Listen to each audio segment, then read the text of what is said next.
Now, yesterday on Lefties Losing It, we showed clip after clip of Pride Festival goers turning the event into some sort of, I don't know, nudist, fetish, freak show, sometimes with children present whose parents seem to be fairly comfortable with their kids being exposed to such content.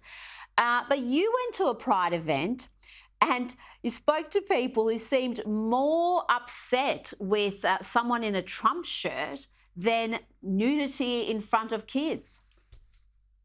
I personally object to the adult nature of Pride, such as that fan in there that has the C word on it. I want them to make it more family friendly. Oh, you're not going to find that. If you saw a man in a thong, you wouldn't be uncomfortable? No. Okay. Yeah, I just walked behind a girl with the cutest ass little, and she showed half her ass, but she could do that. You don't mind if your granddaughter sees it? My granddaughter will choose what she wears. Be proud of your body. If she wants to show a tit, let her show a tit. What do you think of this gentleman's t-shirt? Hideous. Hideous? He looks hideous. I wouldn't want my granddaughter by him. Oh my gosh. Tell me about that encounter and others like it. How could they be so triggered by a t-shirt? I don't want my granddaughter standing next to a man in a Trump t-shirt, but completely comfortable with nudity in front of for a child. Well, I just have to say that I am humiliated that anyone would consider me part of these Pride celebrations that are completely predatory. They're completely debaucherous, they're embarrassing, and a grandmother like her who's willing to let her innocent little granddaughter be exposed to adult sexuality and nudity, it really is shameful. And so I go to Pride to sort of expose what's really going on in hopes that dignified gay people like myself, conservatives, will come out of the closet and take a stand and get rid of this filthy nonsense that does not represent, you know, hardworking, dignified gay people such as myself.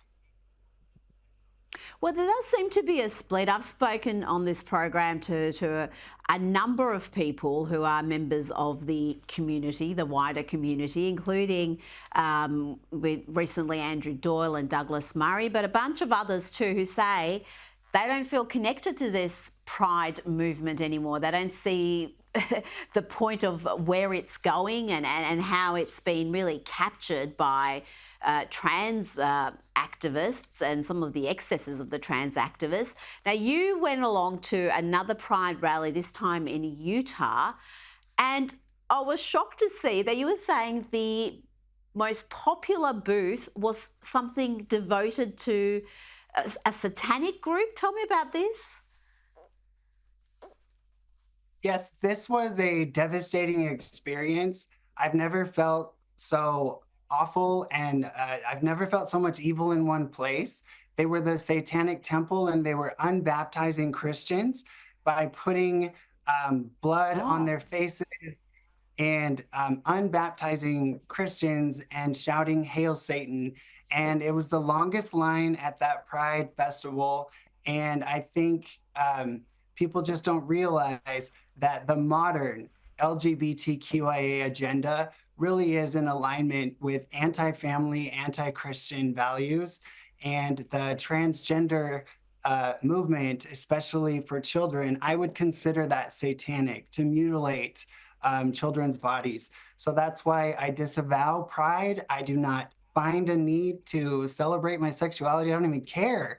I care about my talents. I'm proud of that. I'm not proud of my sexuality. So there's a lot of gay people like myself who are embarrassed and ashamed of Pride Month, and our veterans in the United States, they get one day.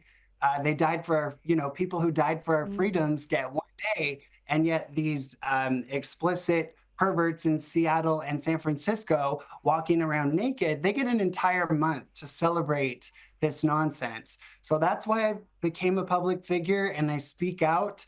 And I like to think that I am making a difference and helping people wake up and see the difference between dignified, hardworking gay people and the modern LGBTQIA plus, essentially trans agenda.